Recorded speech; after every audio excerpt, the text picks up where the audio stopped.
Baik, bismillahirrahmanirrahim. Alhamdulillah wassalatu wassalamu ala Rasulillah wa ala alihi wa sahbihi wa mawalah wa ba'du. Ikhwani fiddin rahimani wa rahimakumullah. Kembali kita lanjutkan pembahasan kita dari kitab Syarah Thalathatul Usul wa Adillatuha, 3 pondasi utama dalam beragama, yang ditulis oleh Fadilatul Syekh Shalih Ibnu Abdullah Ibnu Hamad Al-Utsaimin hafizahullahu ta'ala.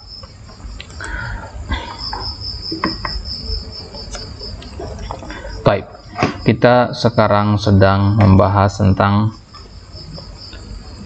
al-qadru al-wajib minal arkani al-imin arkanil imani sittah di halaman 55. Kita katakan bahwasanya dari rukun iman yang 6, masing-masing rukun iman tersebut memiliki kadar wajib yang harus dimiliki oleh setiap hamba, entah dia adalah orang awam ataupun orang yang berilmu.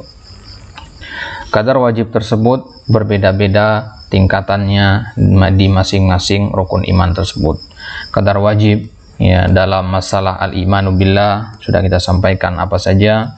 Kemudian kadar wajib dalam al-iman bil malaikah dan seterusnya sampai yang terakhir kadar wajib dalam beriman terhadap qadar. Baik, sekarang kita di perkataan pensyarah di sini fahadhihi al-jumlah. Jadi Syekh Utsaimin mengatakan di sini setelah menyebutkan kadar wajib masing-masing cabang iman, fahadhil jumlatu. Fahadhil jumlah bimana hadzal adad al-mazkur.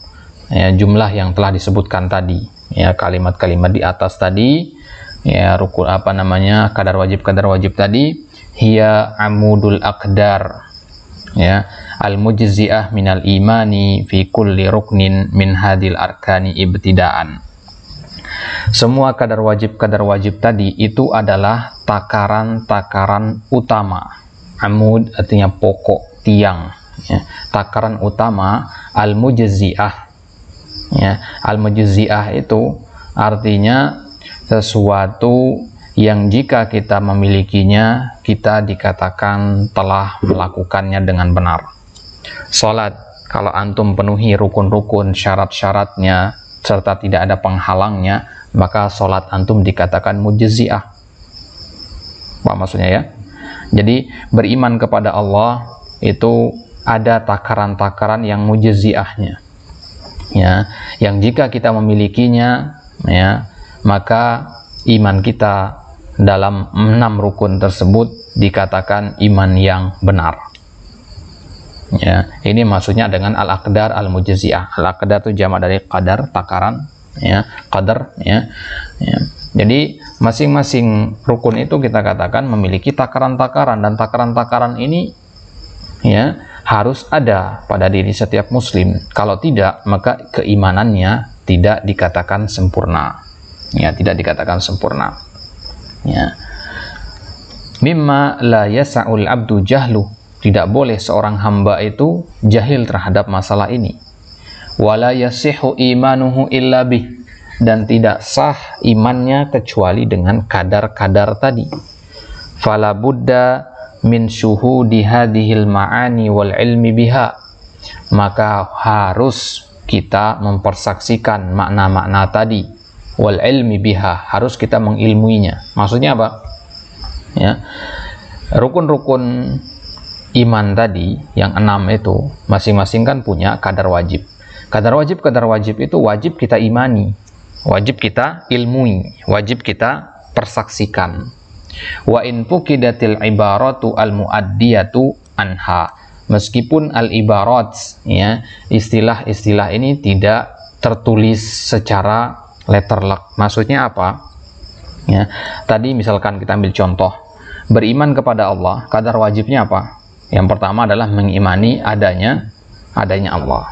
Ya, mengimani adanya Allah ini, ya, tidak perlu antum nyatakan secara terang-terangan begitu. Ya, tidak perlu antum teriakan saya mengimani adanya Allah. Itu cukup keyakinan dalam hati. Karena kita lagi membahas apa? Rukun iman. Berarti cukup dengan keyakinan dalam hati. Tidak perlu diungkapkan dalam ibarat-ibarat. Ya, al-ibarat al-muaddiyah anha. Karena apa? Karena yang dibutuhkan di sini adalah ilmu dan keyakinan dalam hati. Selama antum mengilmui dan meyakini Allah itu ada, maka itu sudah cukup, tidak perlu diteriakkan, tidak perlu diungkapkan dengan kata-kata. Ya, kalau diungkapkan ya tidak masalah, cuman tidak sampai kadar wajib. Maka dikatakan di sini, famata wujidal ilmu biha wa i'tiqaduha kana kafiyan fi sihhati imanil abdi. Ini maksudnya. Kapanpun ada ilmu dan keyakinan di dalam hati, maka itu sudah cukup ya untuk menunjukkan sahnya keimanan seorang hamba. Kalau ada ilmu dan keyakinan dalam hati terhadap kadar wajib itu maksudnya, maka itu sudah menunjukkan sahnya iman kita. Ya, kalau sudah mengilmuinya, tidak perlu sampai mewujudkan dengan kata-kata. Wa ma wara'a dzalika min masailil iman. Nah, adapun permasalahan-permasalahan lain yang tidak kita sebutkan di dalam kadar wajib tadi, berarti dia ada dua kemungkinan. Fa imma an yakuna wajiban bin nadhari ila bulughid dalili wal ilmi bihi, wa imma an yakuna min naflil ilmi alladhi la yajib. Ya, hal-hal yang kita tidak sebutkan di atas tadi, ya, di pertemuan sebelumnya, selain kadar wajib maksudnya, hal-hal yang kita tidak sebutkan selain kadar wajib itu ada dua kemungkinan. Kemungkinan yang pertama, bisa jadi dia juga wajib. Ya, kalau dilihat dari sampainya dalil dan ilmu kepada kita. Maksudnya apa? Kalau antum punya kesempatan untuk mempelajari, mendalami selain hal-hal yang kadar wajib itu, maka di situ wajib berarti untuk mempelajarinya. Ulangi. Ya, antum tinggal di suatu desa, suatu kampung. Ya, antum sudah punya kadar wajib itu. Misalkan antum mengimani keberadaan Allah. Ini kadar wajib yang antum punya. Antum sudah punya itu. Ya. Dan permasalahan-permasalahan lain selain kadar wajib itu, antum mampu untuk mempelajarinya. Tapi antum nggak mempelajarinya, maka berdosa antum di situ. Ya, ini yang kita maksud dengan fardu kifayah itu ya. Nah, selain kadar wajib itu, selain kadar wajib ini bisa saja hukumnya wajib kalau tidak ada orang lain yang mempelajarinya. Ya, di kampung itu nggak ada satupun yang mempelajari selain kadar wajib. Kalau yang kadar wajib kan semua orang tahu. Ya, yang lebihnya ini, ya, tidak ada yang tahu satupun. Maka antum di situ wajib keluar dari kampung, pergi menuntut ilmu, mempelajari hal-hal yang selain kadar wajib tadi. Ya, itu yang pertama. Kemudian hal-hal selain kadar wajib, selain yang 20% itu ya, kita sampaikan di pertemuan sebelumnya. Hal-hal selain yang 20% itu bisa saja berbentuk naflil ilmi, ilmu yang sifatnya anjuran saja, alladzi la yajib, yang tidak wajib untuk diketahui. Ya, jadi kemungkinannya ada dua ini. Bisa saja dia menjadi wajib maksudnya fardu kifayah, atau bisa tambahkan di situ fardu kifayah maksudnya, dan bisa juga berbentuk ilmu yang sifatnya sunnah. Ilmu yang sifatnya sunnah maksudnya ilmu yang tidak wajib untuk diketahui oleh semua orang. Baik. Kita ambil contoh misalkan, kalau masih kurang jelas kita ambil contoh di sini. Falau su'ila amiyun. Kalau ada orang awam ditanya, orang awam ini tentunya adalah seorang muslim, ditanya tentang malaikat, faqala la a'riful malaikah, wala syai'a wala hunaka syai'un ismuhu malaikah, fahada la yakunu musliman. Orang awam ini dia ngakunya Islam, ya, KTP-nya Islam. Kita tanya dia tentang malaikat, dia mengatakan saya nggak tahu malaikat itu apa. Ya, bahkan dia mengatakan nggak ada yang namanya malaikat itu. Fahada la yakunu musliman. Maka orang seperti ini bukan orang muslim. Karena apa? Dia tidak punya kadar wajib dalam masalah beriman kepada malaikat. Sudah kita sampaikan tadi kan, bahwasanya kadar wajib beriman kepada para malaikat itu mengakui adanya para malaikat, dan mereka itu adalah makhluk dari makhluk-makhluk Allah. Baik. Id lam yasbut lahu aslul iman. Nah, jadi dia tidak dikatakan muslim karena tidak ada dasar iman di dalam hatinya. Al-imanu bil malaikah itu nggak ada. Li faqdihi al-qadral wajib al-mujazzi'a minal imani bil malaikah, karena dia faqdun. Faqdun artinya kehilangan, karena dia kehilangan kadar wajib yang harus ada dalam masalah iman kepada para malaikat. Fala budda an yu'mina bi annahum khalqun min khalqillah. Kalau orang itu beneran mengaku muslim, maka dia wajib meyakini, mengimani bahwasanya malaikat itu ada dan dia merupakan makhluk dari makhluk-makhluk ciptaan Allah. Wa anna minhum man yanzilu bil wahyi 'alal anbiya'i bi amrillah. Ini contohnya, contoh orang yang tidak punya kadar wajib. Walau su'ila akhar anhum fa ajaba bi kaunihim khalqan min khalqillah wa anna minhum man yursiluhumullahu litablighil anbiya' kana hadza kafiyan fi sihhati imanihi. Ada orang lain yang kita tanya sekarang, orang awam. Kita tanya, apa malaikat? Apa yang dimaksud dengan malaikat? Maka dia menjawab, malaikat itu adalah makhluk dari makhluk ciptaan Allah. Ya, kemudian dia mengatakan bahwasanya di antara para malaikat itu ada yang Allah tugaskan untuk menyampaikan risalah kepada para nabi dan rasul. Maka hadza kafiyan fi sihhati imanihi. Yang seperti ini cukup sebagai pengesah keimanannya. Berarti sekarang sudah sah imannya. Berarti pantas dia menyandang gelar sebagai seorang muslim. Paham maksudnya ya? Adapun orang yang pertama tadi, dia nggak bisa kita katakan muslim. Kenapa? Karena aslul iman tidak ada. Yang 20% itu nggak ada. Kadar wajib itu tidak ada pada dirinya. Baik. Fa idza qila lahu hadan nazilu bil wahyi masmuhu faqala la a'rifu fa inna adama ma'rifatihi ismal malakin nazili bil wahyi la yubtilu imanahu. Ya. Orang tadi yang kita tanya, ya, malaikat itu ada nggak? Dia katakan ada, malaikat itu makhluk ciptaan Allah. Kemudian kita tanya dia sesuatu yang lebih dari 20% itu, sesuatu selain kadar wajib. Kita tanya kepada dia, yang bawa turun wahyu itu malaikat siapa namanya? Kemudian dia mengatakan, saya nggak tahu, saya cuma tahu malaikat itu ada, dia makhluk ciptaan Allah, dan malaikat itu punya tugas yang berbeda-beda. Tapi malaikat yang bawa wahyu, saya nggak tahu siapa namanya. Malaikat yang mencabut nyawa, saya tidak tahu siapa namanya. Malaikat yang menjaga surga, menjaga neraka, saya tidak tahu namanya. Ya, maka ketidaktahuannya terhadap malaikat yang membawa wahyu itu tidak membatalkan keimanannya. Paham maksudnya ya? Ya, jadi jangan salah prioritas. Nanti ada orang kampung ditanya, siapa malaikat yang bawa wahyu? Dia nggak bisa jawab, antum kafirkan. Tidak begitu. Ya, karena kadar wajibnya sudah ada, maka yang selebihnya tidak perlu. Maksud kita tidak perlu di sini adalah bagi orang awam secara umum ya. Bagi orang awam secara umum. Ya, perlu untuk diajarkan kalau sudah ada kadar wajib. Tapi ingat, fokusnya itu di kadar wajib dulu. Ya, yang 20% itu dulu.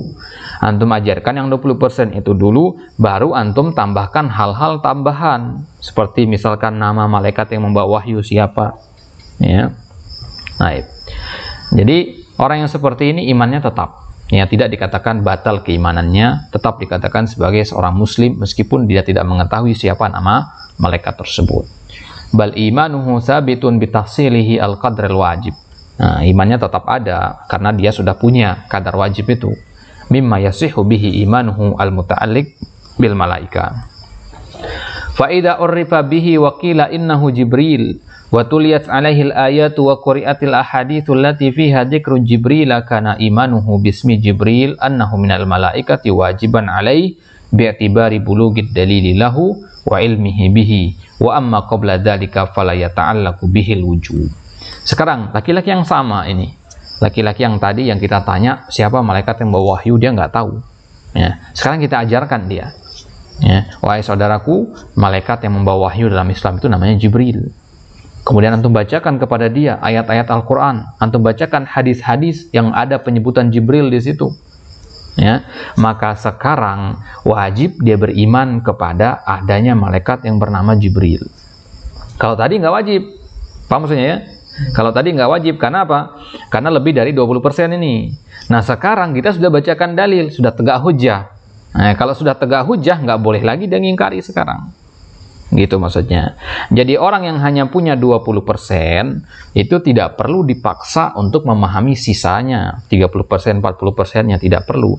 Tapi kalau dia sudah mampu atau pernah mendengar dalilnya, yang lebih dari 20% itu, dia sudah tahu dalilnya, pernah mendengar dalilnya, maka sekarang wajib dia mengimani hal tersebut. Kenapa? Karena dalil sudah sampai kepada dia. Nah, ini yang dimaksud dengan uzur bil jahal itu, ikhwah. Uzur bil jahal itu, ya, kita memperbolehkan seseorang itu, atau kita menghukumi seseorang itu tidak kufur, ya, tidak kafir dan sebagainya, disebabkan tidak sampainya dalil kepada dia. Itu namanya uzur bil jahal. Jahal di situ maksudnya apa? Nggak sampai dalil. Kalau sampai dalil kepada dia, maka nggak ada uzur lagi, begitu. Ya, sebelum ada uzur bil jahal itu harus kita pastikan dulu dia sudah punya yang 20% itu. Jelas maksudnya ya? Jadi uzur bil jahal itu kita pastikan dulu dia sudah memiliki yang 20% ini. Tidak langsung tiba-tiba antum ajarkan kepada dia malaikat yang bawa wahyu namanya Jibril, tidak. Yang pertama kita pastikan dulu dia tahu nggak ada apa tidak malaikat itu. Kita tanya kepada dia, saudaraku, antum tahu apa tidak bahwasanya malaikat dalam Islam itu, ya, ada, begitu. Kemudian dia katakan saya nggak tahu. Ya, ajarkan kepada dia malaikat itu adalah makhluk dari makhluk ciptaan Allah, dari makhluk-makhluk yang Allah ciptakan, dan mereka itu masing-masing punya tugas. Dia tanya lagi, ya, dari para malaikat itu ada yang ditugaskan untuk bawa wahyu. Tahu nggak siapa malaikat yang bawa wahyu? Tentu dia jawab tidak tahu, karena malaikat ada apa tidak saja dia nggak tahu kan. Nah, maka yang seperti ini dia tidak, atau dia belum punya kadar wajib. Dia harus diajarkan dulu kadar wajib tadi. Walau qaddara anna ammiyan su'ila 'anil malaikati fa akhbara bima taqaddama minal qadril mujzi'i fil imani bihim. Tsumma su'ila an Jibril fa akhbara bi anna hadzal malaka alladhi yanzilu 'alal anbiya ismuhu Jibril. Tsumma su'ila ba'da dzalika an mas'alatin hiya min daqa'iqil 'ilm. Hal yamutu Jibril am la yamut? Wa idza kana yamut famata yakunu mautuhu? Hal huwa qabla Israfil am ba'da? Fa idza qala la a'rifu hadhil mas'alah lam yakun dzalika mimma yubtilu imanahu wa la yunkisuh. Id hadhil mas'alatu min naflil ilmi fi masailil iman. Laki-laki yang sama, masih laki-laki yang sama tadi, ya. Sekarang dia sudah tahu bahwasanya ada malaikat namanya Jibril. Dia sudah mengimani juga keberadaan malaikat Jibril ini. Kemudian kita tanya kepada dia pertanyaan yang spesifik. Kita tanya kepada dia, ya, Jibril itu mati apa tidak? Dia bisa mati apa tidak? Kan tadi kita katakan Jibril itu makhluk, ya. Apakah dia bisa mati apa tidak? Kalau dia mati, kapan dia matinya? Ya, apakah sebelum Israfil atau setelah Israfil? Israfil kan mencabut nyawa kan? Jadi kalau mati, siapa mencabut nyawa Jibril? Apakah Israfil yang mencabutnya? Nah, berarti Jibril duluan yang mati? Atau bagaimana? Atau Israfil duluan yang meninggal, kemudian, ya, kemudian setelahnya baru Jibril, atau bagaimana? Kalau laki-laki tadi mengatakan la a'rifu hadil mas'alah, saya nggak tahu jawabannya apa, maka hal seperti ini tidak membatalkan keimanannya, tidak juga menguranginya. Kenapa? Karena yang seperti ini namanya naflul ilmi, ilmu yang sifatnya tambahan, ilmu yang sunnah, nggak wajib diketahui, gitu ya. Ilmu seperti ini, apakah Jibril mati apa tidak, ini hanya diketahui oleh para ulama. Orang awam tidak akan tahu jawabannya di sini, ya, karena butuh kepada istiqra', kepada dalil untuk bisa menyimpulkan jawabannya Jibril itu mati apa tidak. Baik. Wa idza urida alaihi ikhtilafu ahli ilmi wa tanazu'uhum fi hadhil mas'alah wal adillatu allati dzukirat fiha thumma qala la a'rifu hadzal kalam wa la afhamu fa inna jahlahu bi hadhil mas'alah la yaqdahu fi imanihi wa la yakunu munkisan lahu. Setelah laki-laki yang sama masih ini, setelah kita tanya Jibril mati apa tidak, dia mengatakan saya nggak tahu. Imannya masih ada apa tidak? Ya, masih ada, ya kan? Karena ketidaktahuannya dalam masalah ini tidak memudaratkan keimanannya sedikit pun. Kemudian lebih spesifik lagi permasalahan sekarang. Sekarang kita sebutkan kepada dia bahwasanya para ulama berbeda pendapat dalam masalah Jibril mati apa tidak. Dia jawab, kita katakan kepada dia, saudaraku, Jibril itu menurut ulama fulan bin fulan dia mati, dalilnya begini-begini. Sedangkan menurut ulama yang lain, Jibril itu tidak mati, dalilnya begini-begini. Disebutkan khilaf-khilaf di situ, dan masing-masing ada dalilnya, saling bantah begitu. Ya. Kemudian laki-laki tadi mengatakan, ya akhi, saya nggak tahu antum ngomong apa ini, saya nggak paham sedikit pun perdebatan di antara para ulama Jibril mati apa tidak itu. Nah, maka ketidaktahuannya tentang khilaf ini, ya, tidak merusak keimanannya, tidak menodai kemurnian iman yang dia punyai, tidak juga mengurangi imannya. Apa maksudnya ya? Jadi awalnya apa? Kadar wajibnya dulu yang 20%. Ya, kadar wajibnya 20%, yaitu dia mengetahui adanya malaikat. Setelah dia mengetahui adanya malaikat, kita tanya dia, ya, di antara para malaikat itu ada yang menurunkan wahyu, siapa namanya? Kalau dia tahu, ya, Jibril misalkan, maka kita sampaikan kepada dia dalilnya. Ya, setelah dia tahu dalilnya, sekarang dia wajib mengimani adanya Jibril, karena dia sudah tahu dalilnya, sudah dengar dalil ayat-ayat Al-Quran dan hadis-hadisnya. Setelah dia mengimani bahwasanya adanya Jibril berdasarkan ayat-ayat dan hadis-hadis, sekarang kita katakan kepada dia, apakah Jibril mati apa tidak? Kalau dia mengatakan tidak, maka itu, kalau dia mengatakan saya tidak tahu, maka permasalahan ini adalah permasalahan yang tidak mengurangi imannya. Kemudian yang terakhir kita tanya kepada dia masalah-masalah khilafiyah. Khilaf-khilaf para ulama di situ tentang wafat apa tidaknya Jibril. Misalkan ini sebagai contoh saja. Ya, maka setelah melewati tahapan-tahapan tadi, ya, jadi kesimpulan kita, dia hanya, kalau kita katakan yang pertama tadi kan dia hanya mengimani adanya malaikat kan. Ya, kemudian kita kasih tahu dalilnya bahwasanya ada malaikat namanya Jibril. Berarti sekarang kan sudah lebih dari 20%. Karena yang dituntut dari dia itu hanya mengetahui adanya malaikat. Dan sekarang kita sudah bawakan dalil, berarti sudah lebih dari 20%. Katakanlah 30% atau 40%. Berarti dia setingkat lebih berilmu dibandingkan orang kebanyakan, gitu. Nah, kemudian kalau dia tahu masalah-masalah khilafiyah tadi, bisalah kita katakan 80% atau 90% sudah keimanan terhadap para malaikat. Karena itulah masalah-masalah yang spesifik dalam iman. Masalah-masalah yang perinci, yang sedikit sekali orang yang tahu. Kalau dia sampai tahu masalah yang seperti itu, berarti kadar imannya sudah, ya, sangat tinggi begitu. Tidak lagi, ya, hanya sekedar kadar wajib saja. Baik. Fal wajibu 'alal abdi min masailil imani naw'an. Maka, ya, selesai dari situ. Sekarang kita masuk ke pembahasan yang masih ada kaitannya, yaitu sesuatu, ya, dari permasalahan-permasalahan iman. Masalah-masalah imannya kan banyak sekali. Contohnya tadi masalah berkaitan dengan malaikat saja, itu kan luas. Malaikat itu mati apa tidak? Ya, kapan dia mati? Bagaimana dia mati? Apakah malaikat itu saling mencabut nyawanya atau bagaimana? Ya, ini kan permasalahan-permasalahan iman ini, yang kita tidak tahu jawabannya kecuali dengan wahyu, ya, dengan membaca Al-Quran ataupun hadis-hadis Nabi. Maka dari permasalahan-permasalahan iman yang banyak itu, ya, ada hal-hal yang wajib untuk kita ketahui. Nggak semuanya wajib, tapi ada hal-hal yang wajib. Hal-hal yang wajib ini kita kelompokkan menjadi dua. Nah, ini bahasa gampangnya, 20% itu kita bagi dua. Ada dua macam yang 20% itu. 10%. Ya. Ahaduhuma al-wajibu ibtida'an mimma la yasihhu dinul abdi illa bih. Bagian yang pertama dari kadar wajib yang 20% itu adalah sesuatu yang wajib ibtidaan, memang dari sananya sudah wajib. Ya, iman seorang hamba tidak akan sempurna kecuali dengannya. Ini yang pertama. Kemudian 10% sisanya al-wajibu taba'an bin nadhari ila ilmil abdi bid dalil wa wusulihi ilaihi. Ya, yaitu sesuatu yang wajib sifatnya hanya mengikut saja, ekstra saja. Tadinya nggak wajib, tapi karena dia dengar dalil, jadinya wajib. Gitu. Sama-sama wajib dia. Jelas maksudnya ini ya? Agak rumit memang kalau dipikir-pikir ya.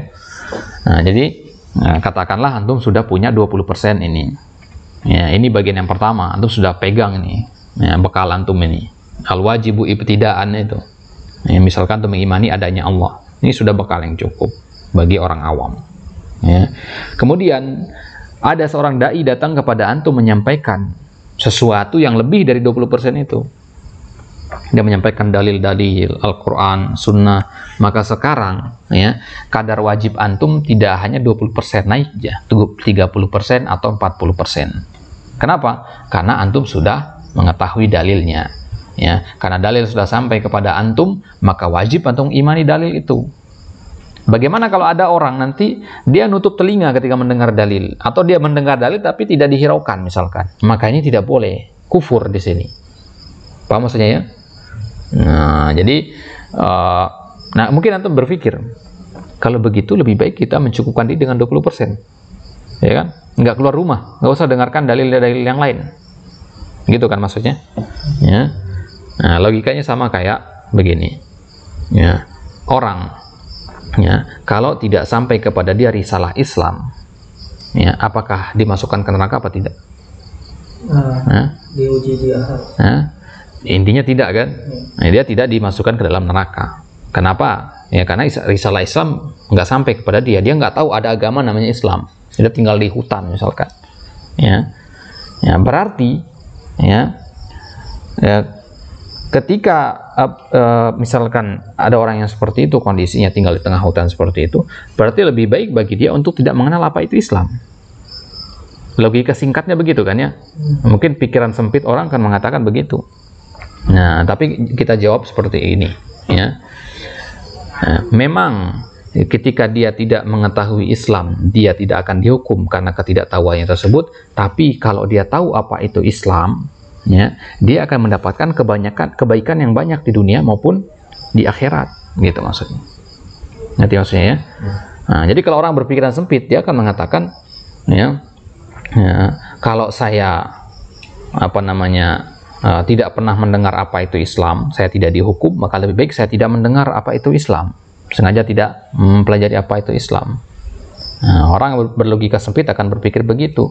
Tapi kalau dia berpikir begitu, dia sudah menutup pintu kebaikan yang luar biasa besar, ya, menutup pintu kepada surga, kepada hal-hal yang jauh lebih besar. Itu maksudnya. Baik. Wa wara'a hadaini an-naw'ain ma laysa wajiban 'alal 'abdi kama dzakarna. Maka selain dua jenis ini, 20 ditambah 10% jadi 30 atau ditambah 20% menjadi 40%. Yang 40% ini sisanya kan masih ada 60% kan? Sisa yang 60% ini adalah permasalahan-permasalahan yang spesifik yang hanya para ulama saja yang tahu. Yang ini tidak wajib untuk diketahui oleh orang awam. Baik. Wahadil mas'alatun azimatun yanbaghi an ya'taniya biha multamisul ilmi fi ta'allumihi wa ta'limihi. Ini adalah permasalahan yang agung yang wajib diperhatikan oleh setiap orang yang mencari ilmu, ya, atau mengajarkan ilmu.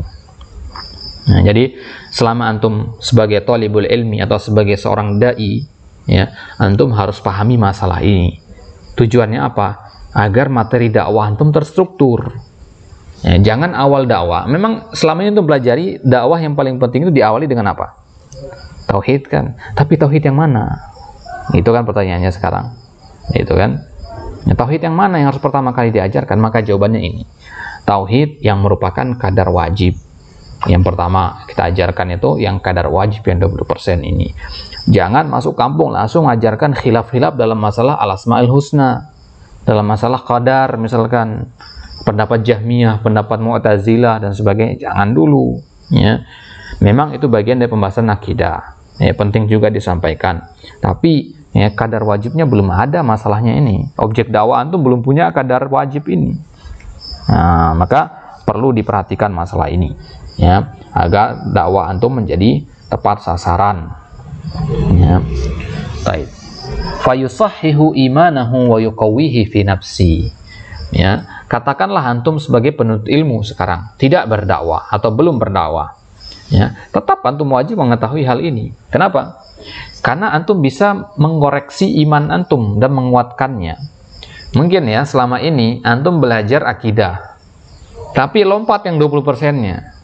Nanti maksudnya ya, antum langsung ke 30%, 40%, 50%. Maka kalau antum sudah paham permasalahan ini sekarang, antum introspeksi diri lagi. Balik tanyakan diri antum, saya punya nggak yang 20% itu?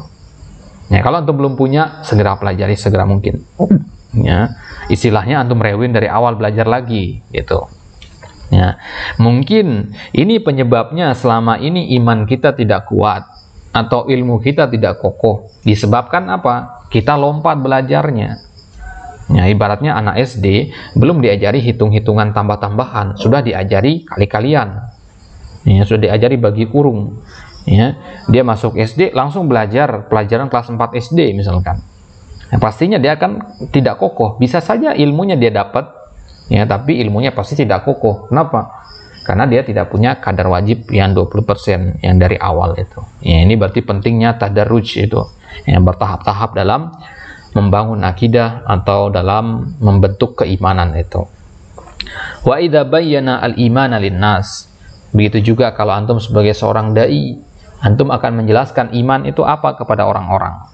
Bayyana lahumul qadra alladhi yasihhu bihi imanuhum ibtida'an. Maka antum jelaskan kepada mereka kadar wajib itu dulu. Itu yang antum harus awali dulu. Maka penting antum ingat-ingat kadar wajib itu apa saja tadi ya. Ya. Wa bayyana lahum annama ba'dahu yu'allaqu wujubuhu bid-dalilil muqtadi ijabahu.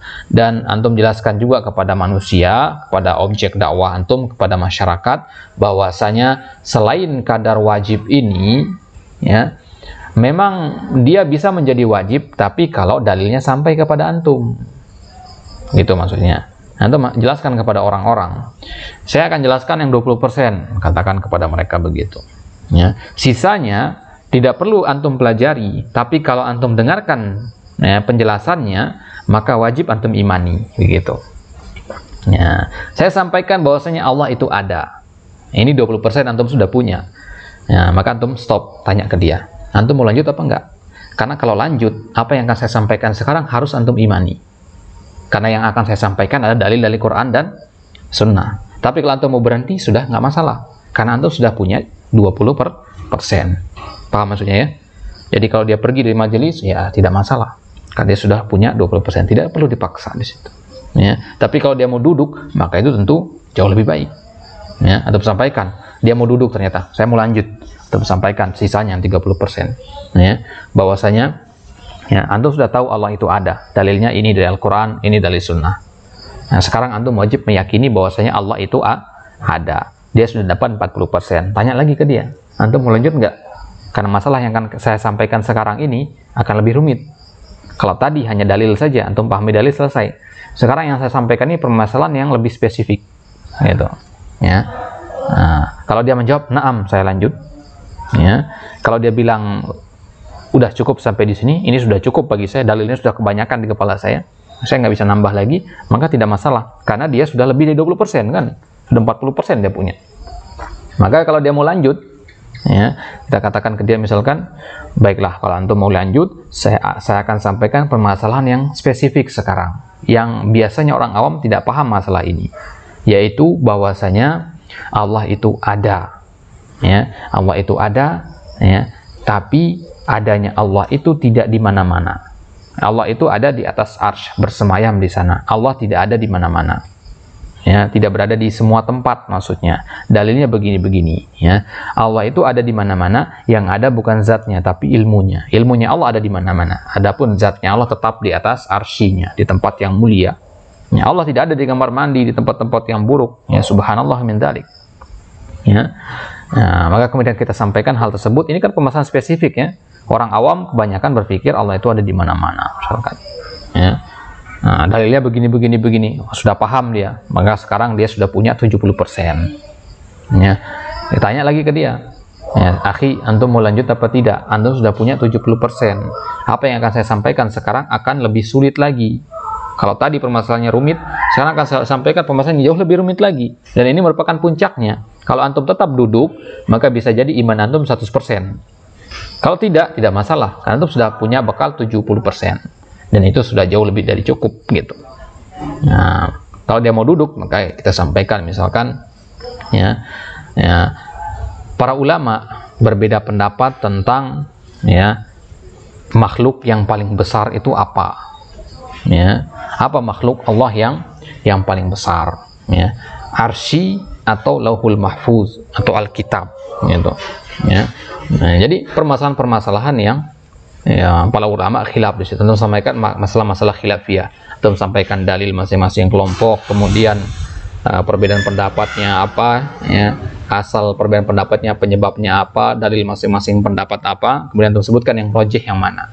Kalau dia sudah memahami itu, maka sudah kita katakan dia sampai ke keimanan yang sempurna, yang 100% itu. Maka ya, ini mungkin contoh ya, atau penerapan secara matematisnya ya, kita pakai angka persen-persen tadi ya. Adapun contoh nyatanya itu bisa kita ukur dari kitab, materi kitab yang disampaikan. Kalau antum awal berdakwah, dakwah tauhid, yang antum ajarkan kitab pertama kali salah satu usul ya. Dan yang semisal dengannya, Qawaidul Arba, Nawaqidul Islam, Kasyfus Syubhat, 4 serangkai ini ya. Kalau sudah tamat 4 kitab ini, maka kita katakan dia sudah punya kadar wajib itu. Ya, kadar wajib 20 atau 40%. Ya. Kalau dia sudah tuntas itu berarti dia sudah punya 40%. Ya. Jadi sekarang dia sudah menamatkan 4 kitab ini. Kalau dia mau lanjut, maka kita ajarkan kitab-kitab yang lebih rumit, Akidah Wasithiyah misalkan, atau Akidah Tadmuriyah. Ya. Kalau sudah memahami akidah ini, ya, baru ya, dia sudah punya 60% sekarang. Tanya lagi, mau lanjut nggak belajar akidah? Kalau mau lanjut akan lebih sulit ini belajarnya. Tahapan yang ketiga sekarang, yaitu untuk belajar Tahawiyah misalkan. Nah, belajar akidah Tahawiyah. Nah, belajar pembahasan tentang khilaf-khilaf para ulama dalam masalah takdir, ya, sebagainya. Ya. Sekarang kalau udah belajar Tahawiyah, mau lanjut apa tidak? Ya, pada mau lanjut barulah kita ajarkan kitab-kitab yang level paling tinggi dalam masalah akidah, misalkan kitab Syu'abul Iman, ya, atau kitab Al-Iman, atau kitab Tauhid Ibnu Manda, ya, atau kitab Tauhid dari Sahih Bukhari dan sebagainya. Nah, kitab-kitab yang levelnya sudah di atas, ya, level-level tertinggi. Ya, maka kalau sudah sampai ke tahapannya seperti itu, ya, sudah kita katakan selesai belajar akidah. Ya, sudah cukup maksudnya, bukan berarti selesai nggak belajar lagi maksudnya ya. Tentu tidak ada ujungnya belajar itu, tapi kalau dia sudah sampai ke tahapan kitab-kitab level seperti itu, ya, dia sudah ya punya pegangan yang kuat ya untuk berdakwah. Sudah pantas dia baru dikatakan boleh berdakwah. Sudah sampai di tahapan yang tinggi. Taib. Wa ma zada anhu fahuwa min naflil ilmi. Maka yang lebih dari hal itu, tambahan dari hal tadi, itu merupakan ilmu yang sifatnya nafal saja, hanya sebagai sekedar sunnah saja, tidak wajib untuk dipelajari. Kalau dia mempelajari sampai semuanya, maka alhamdulillah. Tapi kalau hanya cukup dengan salah satu usul saja, maka tidak mengapa. Jadi untuk pahami baik-baik ini ketika berdakwah nanti. Ya, dakwah itu memang pertama adalah dengan tauhid, tapi pertanyaannya lebih spesifiknya, tauhid yang mana yang harus diajarkan, bagaimana bentuknya. Ini kan masih abstrak sekali. Dakwah dimulai dengan tauhid, apakah kita ajarkan dia mengucapkan la ilaha illallah tanpa tahu artinya, atau bagaimana? Ya, bentuk nyatanya itu maksudnya ya, praktek nyatanya seperti apa. Inilah praktek nyatanya, kita ajarkan kepada dia kadar wajib yang 20% terlebih dahulu, yaitu contohnya misalkan masalah al-imanu billah, ajarkan bahwasanya Allah itu ada. Cukup sampai situ. Ya, ajarkan kepada dia Allah itu ada, sudah. Nggak perlu bawakan dalil panjang lebar, Allah itu ada dalilnya begini. Nggak usah. Katakan saja Allah itu ada. Ya. Kalau dia ada menampakkan keraguan-raguan, baru sampaikan dalil. Nah, sekarang kalau udah sampai dalil, sudah lebih dari 20% berarti. Begitu deh. Begitu seterusnya. Paham sana ya? Nah, ini fikih dakwah, ya, tahapan berdakwah yang seperti ini. Inilah manhaj dakwah yang dicontohkan oleh Nabi SAW ketika di Mekah. Ketika di Mekah, orang kafir Quraisy itu, mereka sudah punya yang 20% itu, maka Nabi tambahkan sisanya, seterusnya. Maka ketika di Madinah, Nabi lebih tegas lagi dalam masalah akidah. Ya, keyakinan khurafat, takhayul itu, yang tadinya Nabi biarkan saja ketika di Mekah, sekarang di Madinah diberantas habis gitu. Ya, keyakinan totoyur misalkan, ya, anggapan adanya hari sial sebagainya itu di Mekah dulu dibiarkan saja sama Nabi karena belum sampai ke sana, ya, masih tahap 40%. Ketika di Madinah barulah 60%, 70%, sampai kemudian turun ayat al-yauma akmaltu lakum, itu berarti sudah sampai 100% itu gitu. Baik, ini dia pembahasannya. Ini pembahasan yang sangat luar biasa penting sekali untuk dipahami oleh setiap dai. Kita cukupkan sampai di sini. Wallahu taala alam. Wassallallahu ala nabiyina Muhammad wa ala alihi wasallam wa akhiru da'wana alhamdulillahirabbil alamin. Alhamdulillahirabbil alamin. Assalamualaikum warahmatullahi taala wabarakatuh.